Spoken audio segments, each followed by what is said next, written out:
Hey, Andy Bush here, economist, futurist, and former CMIO of the US government. Welcome to Inauguration Week. Woohoo! Like it was never going to get here. And what's great about this week is that we're all in the same boat. No one got invited to a presidential inauguration party because you can't actually go to one. And honestly, I've never been invited and will likely never be invited in the future, so there's that.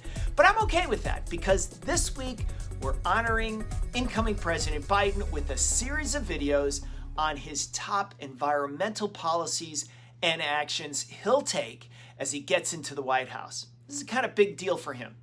In our previous series, Where Do We Go From Here?, we reviewed the environmental and challenges and changes and really the wide ranges of ways policy can change and be brought about. And one of those ways was by election. And that's exactly what's happened, right? As everyone probably knows by now, the US president has enormous power to make changes to policy and regulations.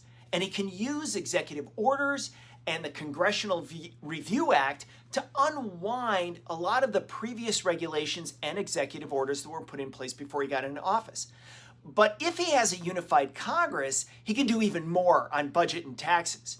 Now, this won't give Biden, carte blanche to do whatever he feels like or whatever he wants on the environment, far from it.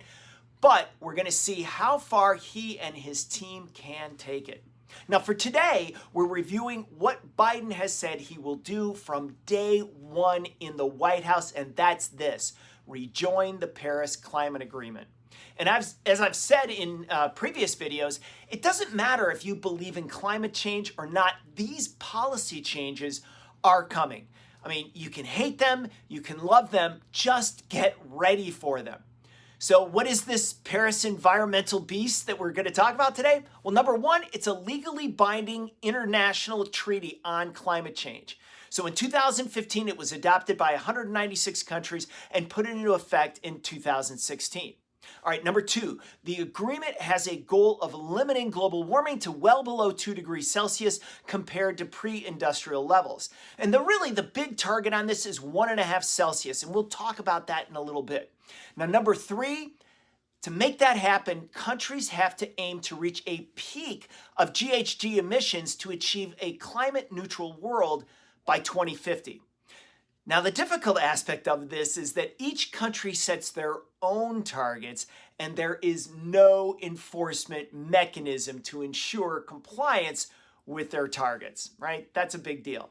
Now, the Paris Agreement was agreed to by the Obama administration, but the Trump administration left the agreement, kind of unwound it, because Trump believed that following through on the accords meant that really this was going to damage the U.S. economy if they did that.